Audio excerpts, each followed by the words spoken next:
Every minute is a journey. Every hour is a journey.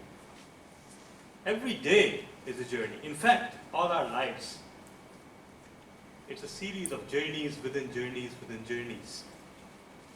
And so is Toastmasters pathway. It's a foray with setbacks and backlash.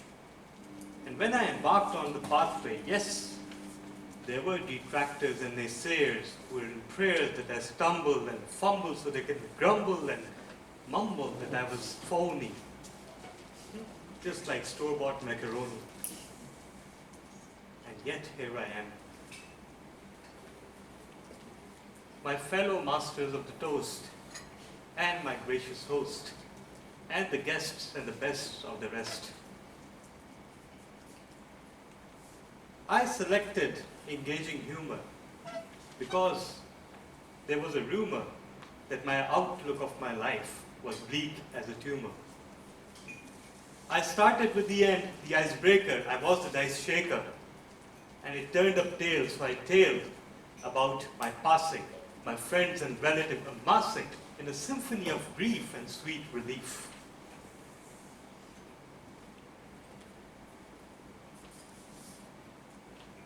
For evaluation and presentation, I spoke about the consternation caused by my friend who failed to greet me for my achievement, causing much bereavement, since all he could say was Mabruk. That was the only word in his book.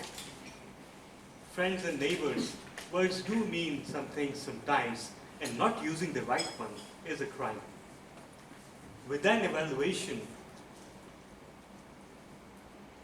for my presenting and researching, I aim to school the contest virgins about the art of contest judging. And also, no matter what your speech must inspire. With an evaluation, I reached a designation of level 1. And I learned that yes, while I could speak with confidence and precision, the lack of voice modulation was a barrier to my oration. So on to level 2. I raved about hyperobjects and about our attempts to understand the universe and its working, and us nothing but mere earthlings. It all went well, but the evaluator complained that it was a bit too plain, and the topic could have been further explained. Nevertheless, the next level asked me to revel in my twisted sense of humor.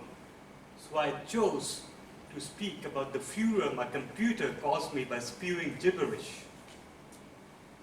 And I believe that it was a golden chance to let my voice dance because I could see that the audience enjoyed every instance.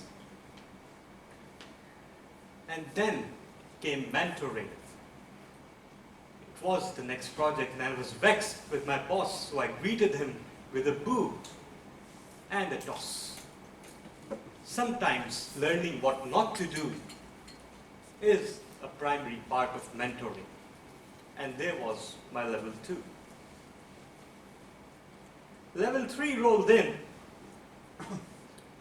and the butterfly effect was the first project of my level 3. It was about torn trousers and a lost key. And to the audience's endless glee, it all made all sorts of sense in the end, even though it ended in me insulting to no end. Nevertheless, my next task was using descriptive words, and I basked in the ovation that I received thanks to my oration at the Hubs Toastmasters Club. And I felt elated because I felt that I really, really related to the downtrodden and deflated. So there was the end of level 3.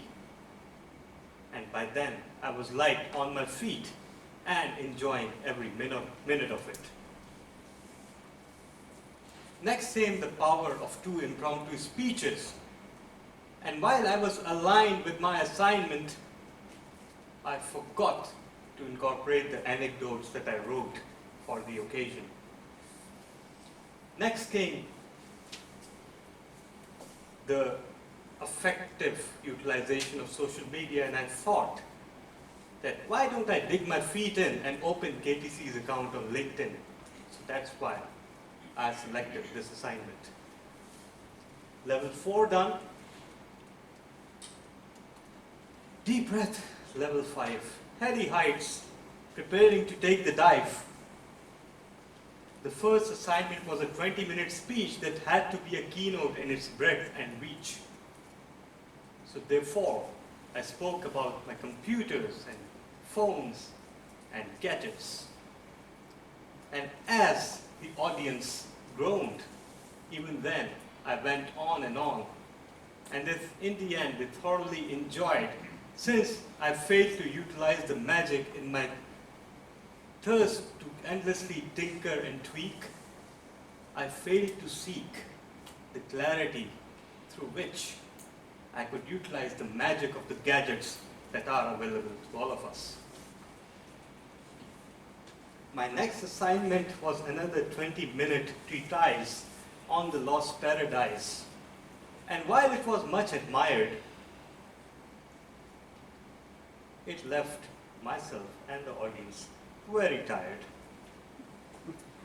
Nevertheless, what have I learned so far?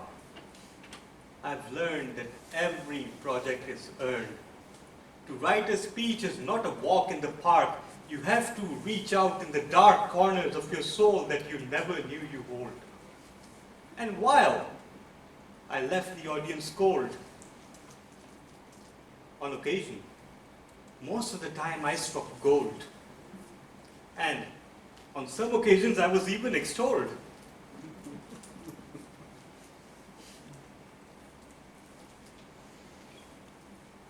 All told, neighbors and friends, I started with the end, bucking the trend.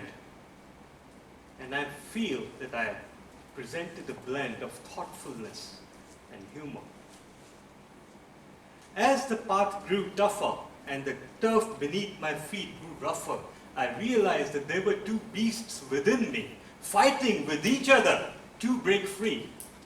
One was a middle-aged loner, a goner, forever in the corner. And one was an innocent, bright-eyed child, itching to go wild and splitting your sides. And while there are many things that I treasure about my previous path through these waters, there are certain things that I have come to admire as well. I do appreciate that in pathways, things tend to get tougher gradually. And it was something that perhaps was not present in the previous manuals, because they all presented unique sets of challenges, not necessarily perhaps in an ascending order. So this is something that I've discovered in pathways. Also, the level of challenge with each level rises. You have to engage your audience for much longer on much tougher subjects, as well as the assignments that you get, the criteria that you get, they get tougher as well.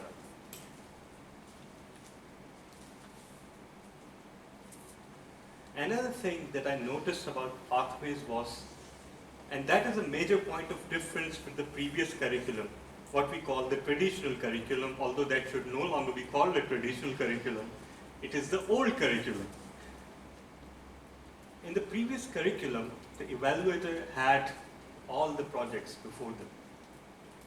They got to read each and every page of the project and they got to evaluate the speaker. So I believe that is a positive thing, because certain evaluators use minor technicalities to ask people to repeat projects. But nevertheless, in Pathways, if you click on the download my project button, you can download the project, and it consists of nothing less than 10 or 11 pages. But I believe there's a slight problem, and the slight problem is that the evaluation sheet itself consists of merely 2 pages and 2 lines, and those are very generic. If you see the form that is to be filled at the end of every project, it is pretty much similar to the previous one with just minor variances to accommodate the uniqueness of the project. So I believe that in order for us to learn as much as we felt we learned during the conventional path, during the previous curriculum, I believe that the evaluator should be handed upon the entire project of 10 or 11 pages so that they can read in detail. Yes, I haven't done that with my evaluator today, but please don't do as I do, just do as I say. But nevertheless, trust me on this. The journey of this pathway has been one of the most rewarding in my life, and it has been an honor and a pleasure to have done this journey with all of you by my side. Madam Toastmaster.